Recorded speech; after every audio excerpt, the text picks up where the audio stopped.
Pernah nggak sih kita dengerin lantunan ayat Al-Quran yang merdu banget sampai rasanya tuh ngena di hati? Nah, sebenarnya di balik keindahan itu ada sebuah ilmu yang luar biasa presisi. Ini bukan cuma soal suara yang bagus, tapi soal gimana kita bisa menyempurnakan setiap huruf yang kita ucapkan. Jadi, apa sih rahasia di balik bacaan yang indah sekaligus benar itu? Jawabannya ada pada satu kata yang pasti udah nggak asing lagi buat kita. Tajwid. Yuk kita bedah bareng-bareng. Apa sih esensi dari tajwid ini? Oke, untuk benar-benar paham apa itu tajwid, kita perlu lihat dari dua sisi yang berbeda. Ada makna secara bahasa, dan ada juga makna secara istilah atau teknis.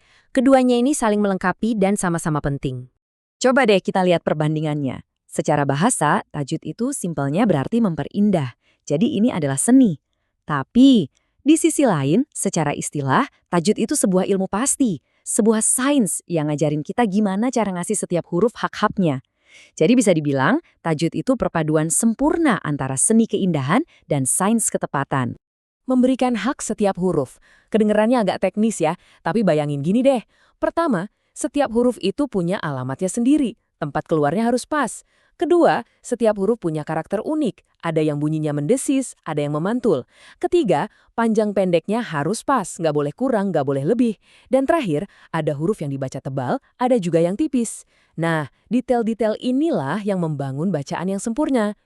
Oke, kita udah tahu apa itu tajwid. Sekarang, pertanyaan gedenya adalah, kenapa ini penting banget? Buat apa sih kita mempelajari ini semua? Tujuannya ternyata ada dua, dan dua-duanya ini dalam banget. Yang pertama, itu adalah tujuan tertinggi kita, mencapai kesempurnaan. Maksudnya, biar kita bisa melantunkan Al-Quran persis seperti yang dulu diturunkan kepada Nabi Muhammad. Nah, yang kedua adalah sebagai perlindungan. Jadi, tajwid itu ibarat perisai yang menjaga lisan kita biar nggak salah dalam mengucapkan firman Allah. Nah, kita masuk ke bagian yang sangat krusial. Soalnya, tajwid ini bukan sekedar ilmu pilihan atau hobi ya. Ini ada hukumnya dalam Islam. Dan ini menyangkut tanggung jawab kita masing-masing. Disinilah letak kuncinya. Dan kita harus bisa bedain.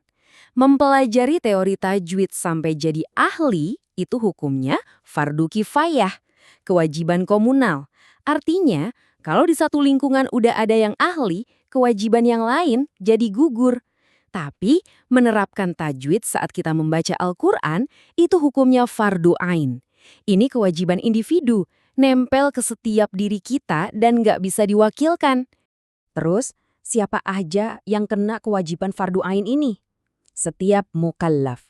Sederhananya, setiap muslim, laki-laki maupun perempuan yang sudah baligh dan berakal sehat. Jadi, begitu lisan kita mulai melantunkan ayat Al-Quran, saat itu juga tanggung jawab untuk membacanya dengan benar ada di pundak kita masing-masing.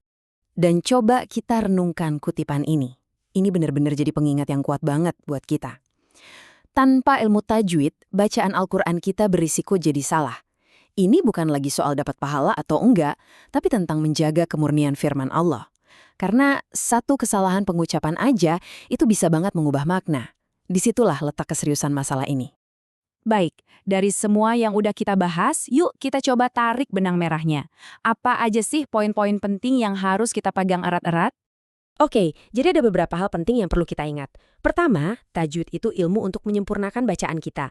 Kedua, tujuannya ada dua, meraih kesempurnaan dan jadi pelindung dari kesalahan. Dan yang ketiga, ini yang paling penting.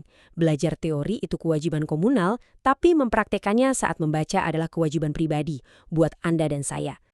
Jadi, sekarang kita sama-sama paham ya, kalau tajwid ini bukan sekedar pilihan, tapi sebuah kewajiban.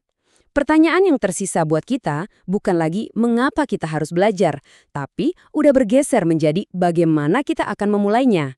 Jadi, setelah tahu semua ini, pertanyaannya kembali ke diri kita masing-masing. Apa langkah kita selanjutnya?